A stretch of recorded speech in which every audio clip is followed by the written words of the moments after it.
আসসালামু আলাইকুম। সবাই কেমন আছেন? কাছে দূরে দেশ অথবা দেশের বাহিরে যে যেখান থেকে আমার ভিডিওটি দেখছেন, আশা করি আল্লাহর অশেষ রহমতে সবাই অনেক ভালো আছেন। আলহামদুলিল্লাহ, আপনাদের দোয়া এবং ভালোবাসা আমিও অনেকটা ভালো আছি। এই তো প্রতিদিনের মতো আরও একটি নতুন ভিডিও নিয়ে এসেছি আপনাদের মাঝে। আশা করি ভিডিওটি খুব ভালো লাগবে। আপনাদের ভালো লাগার মাঝে আমার সার্থকতা। এই তো সকালবেলা আজকে মূলত নাস্তা তৈরিতে ব্রেড ডিম দিয়ে ব্রেড ভেজে নেব। তার জন্য প্রথমে আমি 2টা ডিম এবং চিনি অ্যাড করে দিয়েছি। এখন তা ভালোভাবে নেড়ে চেড়ে মিশিয়ে নিচ্ছি হ্যান্ডউইচ দিয়ে। দেখতেই পাচ্ছেন অনেকক্ষণ নেড়ে নিতে হয়, দেখা গেছে চিনিটা সহজে গলে না, তার জন্য আর কি। এটা এখন একটু রেস্টে রেখে দেবো। আর এরই মাঝে ব্রেডগুলো আমি কেটে নেব। এখানে অনেকগুলো ব্রেড নিয়ে নিয়েছিলাম একসাথে, যার কারণে কাটতে পারছিলাম না, তার জন্য কিছুটা সরিয়ে নিয়েছি। এখন একে একে কেটে নিচ্ছি। জানি না এই খাবারটা কার কতটা পছন্দ, তবে আমার একটা খুব পছন্দের নাস্তা। আমার ছেলেদেরও খুব পছন্দ। ওদের পছন্দ আর আমার পছন্দ কখনোই মিলে না, তবে এই খাবারটা যেদিন তৈরি করি দেখা গেছে ওদের পছন্দ এবং আমার পছন্দ একদম মিলে যায়। আর এদিকে একটু গরু দুধ অ্যাড করে দিয়েছি আর কড়াইতে তেলটাও দিয়ে দিয়েছি। এখন একে একে নাস্তাগুলো আমি ভেজে নেব। দেখতেই পাচ্ছেন, এখনও যারা আমার ভিডিওটি দেখছেন প্লিজ একটি লাইক দিয়ে দেবেন। আপনাদের একটি লাইকই পারে আমার ভিডিওটি অনেকের কাছে পৌঁছে দিতে। আর যদি খুব ভালো লেগে যায় তাহলে প্লিজ চ্যানেলটি সাবস্ক্রাইব করে পাশেই থেকে যেতে পারেন। আর যারা অলরেডি এই কাজটি করে দিয়েছেন তাদেরকে জানাই অসংখ্য ধন্যবাদ। এদিক দিয়ে আমি ব্রেডগুলা ভেজে নিচ্ছি। এখন তাও উল্টিয়ে নেব। এবং দেখে গেছে, আমি জানি না কেন যে আমার গ্যাসের চুলায় মাঝের আঁচটা অনেকটা বেশি আসে, যার কারণে ব্রেডগুলো বাছতে গিয়ে অনেকটা সমস্যায় পড়েছি। এদিক দিয়ে সকালে নাস্তাটা তৈরি হয়ে গেছে। এদিক দিয়ে আমি অফ ক্যামেরাতে চাটা রেডি করে নিয়েছি আর এখন নাস্তাটা করে নেব।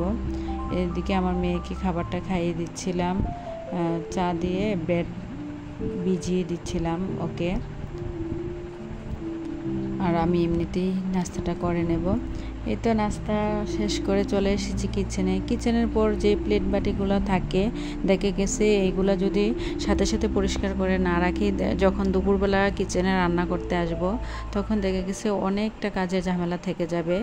তার জন্য আমি আগে থেকে সবসময় একই নিয়মে এগুলা ধুয়ে পরিষ্কার করে নিচ্ছি।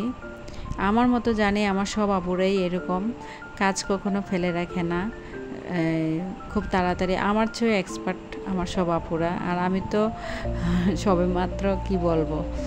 এদিক দিয়ে এখন সব কিছু ধুয়ে পরিষ্কার করে নিচ্ছি, তারপরে এগুলো একে একে গুছিয়ে নেব। ক্যামেরার বাহিরে যে আমরা কতটা কাজ করতে হয়, আসলে সবগুলো তো আর ক্যামেরা বন্দি করি না। আর ইউটিউবে কাজ করতে এসে বুঝেছি আসলে একটা ইউটিউব ব্লগ করা বা ভিডিও করা যে কতটা কঠিন, এর আগে কখনোই বুঝতাম না। যখন অন্য আপুদের ভিডিও দেখতাম তখন ভাবতাম আসলে এই কাজটা মনে হয় অনেকটা সহজ। যখন করতে এসেছি তখন বুঝেছি আসলে কাজটা কতটা কঠিন। এরই মাঝে আমি অফ ক্যামেরাতে টেবিলটা গুছিয়ে নিচ্ছি। টেবিল রান্নাটা আমার মেয়েটা অনেকটা পানি ফেলে দিয়েছে রান্নার ওপরে, যার কারণে উঠিয়ে ফেলেছি। আর এদিক দিয়ে অফ ক্যামেরাতে এই গাছগুলো লাগিয়ে নিয়েছি। এরই মাঝে যে কত কাজ করেছি, ঘর রুম পরিষ্কার করে সব বিছানাগুলো গুছিয়ে, তারপরে অফ ক্যামেরাতে কতগুলো কাপড়ও ধুয়ে নিয়েছি। আর এদিক দিয়ে এই গাছগুলো, এই যে দেখছেন এই মানি প্ল্যান্ট গাছটা আমার খুব পছন্দের একটা গাছ। এটা আমার মূলত বেসিংয়ের সামনে ছিল অনেকটা, তারপরে আমি ভাবলাম যে কিছুটা মাটিতে লাগিয়ে দেই, তার জন্য লাগিয়ে দিলাম আর কি। এখন তা আমি বারান্দায় রেখে দিয়েছি।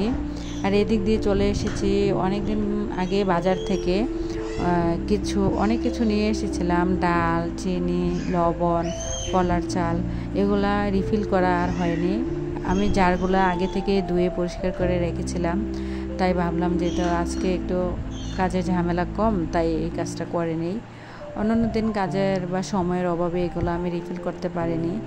একে একে আমি সব কিছু এখন রিফিলও করে নিচ্ছি। এই তো আপনারা দেখতেই পাচ্ছেন, আর আমি তো সব কিছু আপনাদের সাথে শেয়ারও করছি আর এদিক দিয়ে তো বক বক করে যাচ্ছি। জানি না আমার কোন আপু এবং ভাইয়ারা আমার ভিডিওটি দেখছেন বা দেখবেন, জানি না কি ভাববেন। আমার মতোই কি সব আপুরা আসলেই এরকম, যখন ইউটিউবে একটা ব্লগিং করে তখন সবাই মোটামুটি কম বেশি কথা বলতেই হয়, কথা না বললে তো আর ব্লগিং করা যায় না। এদিক দিয়ে লবণটা আমি ঢেলে নিচ্ছি। এখন এরই মাঝে ফ্রিজ থেকে চিংড়ি মাছ নামিয়ে রেখেছিলাম। আজকে মূলত দুপুরে রান্নায় আনাজ কলা রান্না করব। আমি আনাজ কলা এবং সব কিছু আগে থেকে কেটে ধুয়ে পরিষ্কার করে নিয়েছি। এদিক দিয়ে দেখলাম যে আমার তেলের ঝাড়ে তেলটাও শেষ হয়ে গেছে, তাই তেলটাও আমি রিফিল করে নিচ্ছি। যেই বাবা সেই কাজ। এখন একে একে সব কিছু গুছিয়ে নিয়েছি আর এদিক দিয়ে চলে এসেছি কিচেনে রান্না করার জন্য। এদিকে আজকে রান্না করব এই যে শুটকি, এগুলো হচ্ছে সুরমা শুটকি, আমি ধুয়ে পরিষ্কার করে রেখেছি। এদিকে চিংড়ি মাছ নিয়ে নিয়েছি, আনাজ কলা দিয়ে চিংড়ি মাছ রান্না করব। আর এই তো আমার মেয়ের জন্য একটা আলু অ্যাড করে দিয়েছি।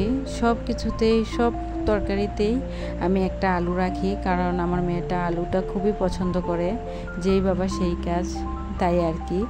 আর এদিক দিয়ে আনাজ কলাটা রান্না করার জন্য আমি আগে থেকে চিংড়ি মাছগুলো ভেজে নিচ্ছি। এই তো দেখতেই পাচ্ছেন চিংড়ি মাছগুলাতে আমি এখন একটু লবণ এবং হলুদ অ্যাড করে দিয়ে ভালোভাবে নেড়ে চেড়ে একটু ভালোভাবে ভেজে নেব।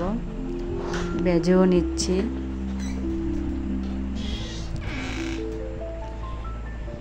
আবারও মনে করে দিচ্ছি সকল আপু এবং ভাইয়াদেরকে, এখনও যারা আমার ভিডিওটি দেখছেন প্লিজ আমার চ্যানেলটি সাবস্ক্রাইব করে দিবেন এবং একটি লাইক দিয়ে দেবেন। আপনাদের কাছ থেকে এটা তো আমি পেতেই পারি বলেন।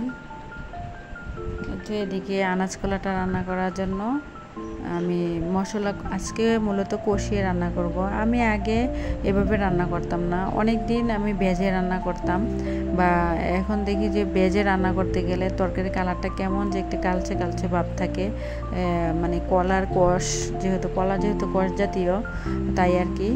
তাই পরে আমি ভাবলাম যে না, এটা কষিয়ে রান্না করি। তার জন্য সব কিছু মশলা দিয়ে এবং তাতে চিংড়ি মাছগুলো দিয়ে দিয়েছি। আর এখন একে একে কলা এবং সব কিছু দিয়ে ভালোভাবে নেড়ে চেড়ে ডেকে দেবো, বাস খুব তাড়াতাড়ি তরকারিটা হয়ে যাবে। আর এদিক দিয়ে আমি মূলত রাইস কুকারে ভাতটা বসিয়ে দিয়েছি। আর এদিকে শুটকি রান্নাটা করার জন্য শুটকি এবং পেঁয়াজটা ভেজে নিচ্ছি একসাথে দিয়ে, সাথে কয়েক টুকরো রসুনের কোয়াও দিয়ে দিয়েছিলাম। এই সুরমা শুটকিটা আসলে অনেকটা মজা, আমি আগে কখনো এই শুটকিটা খাইনি। একদিন আমার পাশের বাসার ভাবি আমাকে দিয়েছিল, অনেকটা মজার বা খুব বেশি ভালো লেগেছে, তার জন্য আমি নিয়ে এসেছি। আর এদিক দিয়ে মরিচের গুঁড়াটা আমি আগে থেকে গুঁড়া করে রেখেছিলাম, তার জন্য মরিচটা এখন দিয়ে দিচ্ছি। দিয়েই তো দিয়ে দিলাম। আর এখন একে একে নেড়ে চেড়ে বাস রান্নাটা শেষ করে নিয়েছি। এরই মাঝে গোসল নামা সব কিছু শেষ করে নিয়েছি। এখন চলে এসেছি দুপুরে খাওয়া শেষ করে নেব সবাই মিলে একসাথে খাবারটা। তো এখানে আরও অনেক রকমের আইটেম ছিল, আগের দিনে তরকারি ছিল কিছুটা, এগুলো এখন এখানে অ্যাড করে দিয়েছি। ভিডিওটা এই পর্যন্তই, সবাই ভালো থাকবেন, খোদা হাফেজ, আসসালামু আলাইকুম।